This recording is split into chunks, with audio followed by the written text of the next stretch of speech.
Hey everybody, Daniel from Spacedock here, and as of the recording of this video, the 2nd of February 2020, we've now had 2 episodes of Star Trek Picard, which I'm really enjoying thus far. I think the character has been wonderfully translated over. Patrick Stewart is absolutely nailing it as always, and you can really tell that he's involved with the production and the writing on the show, because everything just feels like a perfectly apt extrapolation of Picard's character into this time period. But I want to use this video to raise some points that haven't been explored yet in the series that might be explored later on that I'm quite excited to learn about. And with it being Spacedock, it mostly centers around ships. Mostly, I would like to know what is going on with the Enterprise E, because that was always my favorite Enterprise. I love the Sovereign class to bits. And of course, at the end of Nemesis, Data has just been killed, Riker and Deanna have transferred to the USS Titan, Beverly has gone to Starfleet Medical, and Picard is on his ship with presumably a new crew coming in, ready to continue service. Now, we hear in the first episode of Star Trek Picard that Picard left the Enterprise to command the Romulan evacuation fleet. There's no reason to believe that this isn't the same Enterprise, so we are presumably still on the Enterprise E at this point, though we don't know whether it's been decommissioned by the time Picard is set, or if we now have an Enterprise F. And on the topic of the Enterprise F, the Star Trek Online Odyssey class, which was designed by Adam Isle, I do hope I'm pronouncing that surname correctly, made an appearance in the Star Trek Picard Countdown graphic novels. Now, I would normally dismiss these out of hand because these comics are almost always completely non-canon, and of course Star Trek Online itself is staggeringly non-canon, but in this particular set of affairs, it seems Star Trek Picard is actually taking this comic very seriously. The characters of Laris and Zhaban, Picard's 2 Romulan housekeepers, are set up in the comic, and their backstory seems consistent in the show, and the character who was just introduced at the end of the 2nd episode of Star Trek Picard appeared in the comic as Picard's first officer on the USS Verity, and the USS Verity was Odyssey class, the same class as the Enterprise F, designed by Adam Isle for Star Trek Online. This was apparently the ship commanded by Picard as an admiral when he was operating the Romulan evacuation fleet. If this ship had been a completely separate, isolated part of Picard's story that was done in this comic, I would never entertain the idea for a second that it would be alluded to or referenced in an actual Star Trek series. But the fact that its first officer has just shown up in the show seems to suggest that it will at least be mentioned, and I do wonder if this means we're tapering towards the Odyssey class becoming fully canon and appearing on screen maybe, either as a return for the USS Verity, or if they wanted to recreate the kind of reveal they had at the end of the first season of Star Trek Discovery by rolling out the Enterprise F for a big satisfying series conclusion. I've no reason to believe that will happen right now, but it would really be very exciting if it did, if only because it is a fan design that was made for a competition for Star Trek Online, and to have had it go this entire distance through the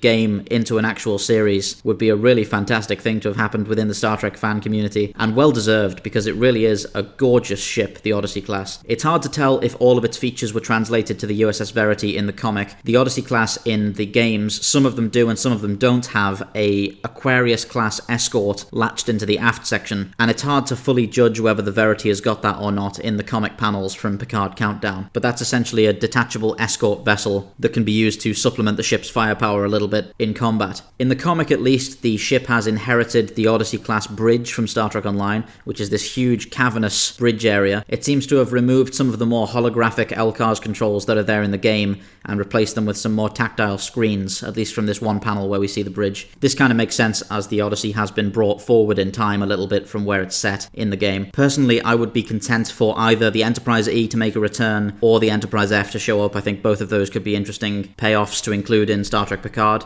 I'd like some explanation of what happened to the Enterprise E. I think most likely it's just been decommissioned. It has been quite a while. I've heard some fans suggesting that perhaps it will turn up under the command of Captain Worf, as he was 2nd officer in Star Trek Nemesis, though it's worth pointing out that he was only 2nd officer in Star Trek Nemesis because he had turned up to go to a wedding. He's actually the ambassador to Kronos, as per the last episode of Deep Space Nine, so whether or not he's still doing that will, I guess, be confirmed or denied in Picard, or it'll be ignored, we don't know. It would be great to see the old Sovereign class once again, as it is a really, really gorgeous ship, but there's also a good chance there's a number of them in the fleet these days, so maybe we'll see some in the background at some point. But either way, the seemingly impossible idea of the Odyssey class appearing in a canon Star Trek show is seeming less impossible now than it did a couple of weeks ago, as there are some very clear connections to that ship appearing in the show. Presumably in next week's episode we'll hear some stuff about the Verity from Raffi Musica, the new character who was once the XO of that ship. And even if we never get any confirmation of its class on screen in the series, this is definitely closer than we've come before in terms of getting a ship like this to the mainstream of Star Trek. I think Star Trek Picard has been absolutely fantastic so far. Obviously its focus and its themes are not compatible with large space action.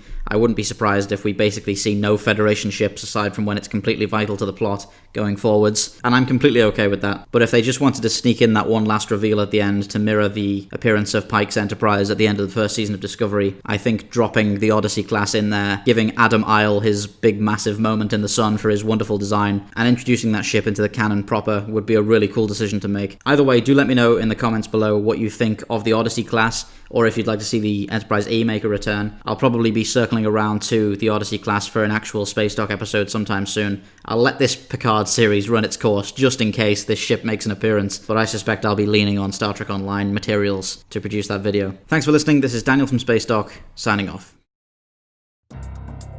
Thank you for watching Spacedock. If you're interested in supporting the channel, please do check out the links on the screen right now or in the description below for our Patreon and channel membership services. Anything you can pledge goes towards improving our team and our equipment and allowing us to put together bigger and more exciting video projects for you guys on the channel.